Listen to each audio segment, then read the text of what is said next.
BHK flat with 1110 SFT లో ₹1,00,00,000 మాత్రమే. Bachupally Kennedy global school కి 1 నిమిషం దూరంలో. Welcome to Suman TV. నేను మీ నాగరాజ్ బైర్ సిటీని. ఈరోజు మనతో ఉన్నారు కర్నూలు మాజీ MP Yemmiganur YSR Congress party incharge YS Jaganmohan రెడ్డికి ఇష్టురాలైన చెల్లి బుట్టా రేణుకా గారు మనతో ఉన్నారు. నమస్తే మేడం. నమస్తే అండి. ఎలా ఉన్నారు? బాగున్నానండి. మీ అన్న బాగున్నారా? జగన్ అన్న బాగున్నారు. వెళ్ళలేదా? బుట్టమ్మ అని మాట్లాడుతుంటారు కదా. కలిసానండి, ఇనిషియల్లీ 2 సార్లు కలిసాను. ఏంటి మేడం అసలు ఎమ్మిగనూరులో బుట్టా రేణుకాని ఓడించాలి అంటే బుట్టా రేణుక కుటుంబం నుంచే మరొక వ్యక్తి రావాలి, అలాగైతేనే బుట్టా రేణుక గారిని ఓడించగలరు అన్న విధంగా వార్తలు బయటకు వచ్చాయి ఎలక్షన్స్లో, 2024 ఎలక్షన్లో. అయితే మీరు ఓడిపోయారు ఫైనల్గా. మీ ఓటమికి బలమైన కారణం ఏంటి మేడం? ఓటమికి బలమైన కారణాలు నేను కూడా బాగా తెలుసుకోవాలని చాలా ప్రయత్నం చేశానండి. బట్ నాకు కారణాలు ఎక్కడ ఏవి కూడా అంత స్ట్రాంగ్గా బయటికి రాలేదు. ఐ డోంట్ నో, నాకు అర్థం కావట్లేదు జనం ఏ విధంగా యాక్సెప్ట్ చేశారు, ఏ విధంగా వెళ్ళారు అనేది. మొత్తం మీద చూసుకుంటే నాకు ఇంక్లూడింగ్ బ్యాలెట్ ఓట్స్తో సహా కలిపి నాకు 15,800 ఓట్స్ నాకు మైనస్ అయ్యాయి.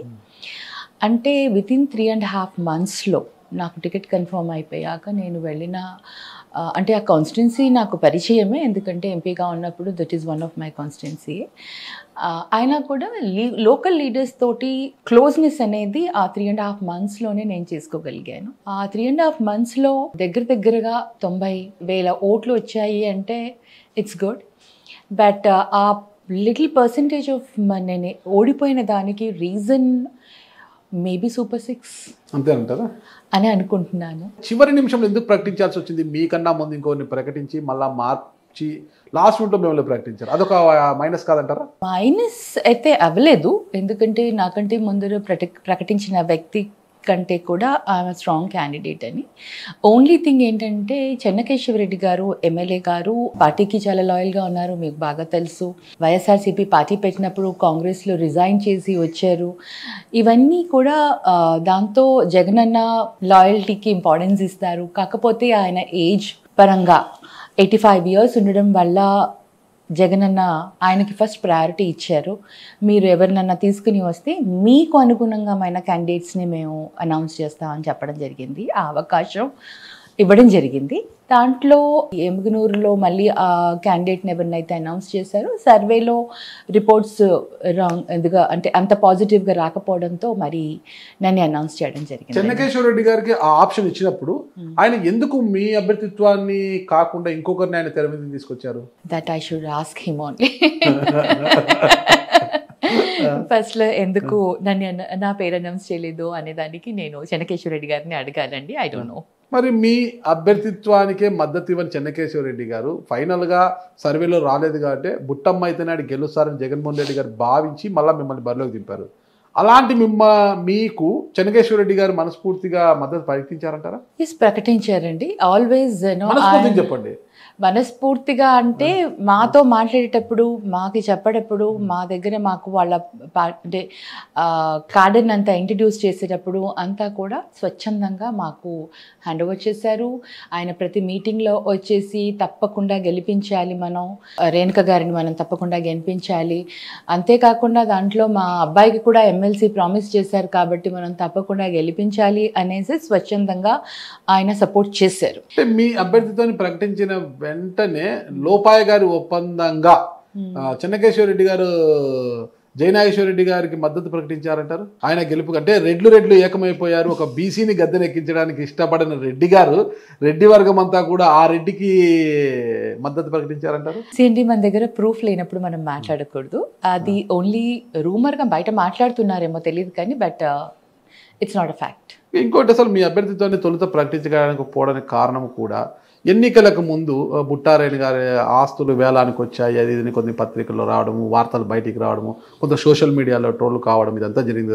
ఎల్ఐసికి షాక్ ఇచ్చారు, ఎల్ఐసి కూడా మీ ప్రాపర్టీస్ని వేలం వేస్తుంది. ఇవన్నీ కూడా మీకు ఒక ఇబ్బందికరంగా మారలేదంటారు ఎన్నికల ముందు? లేదండి.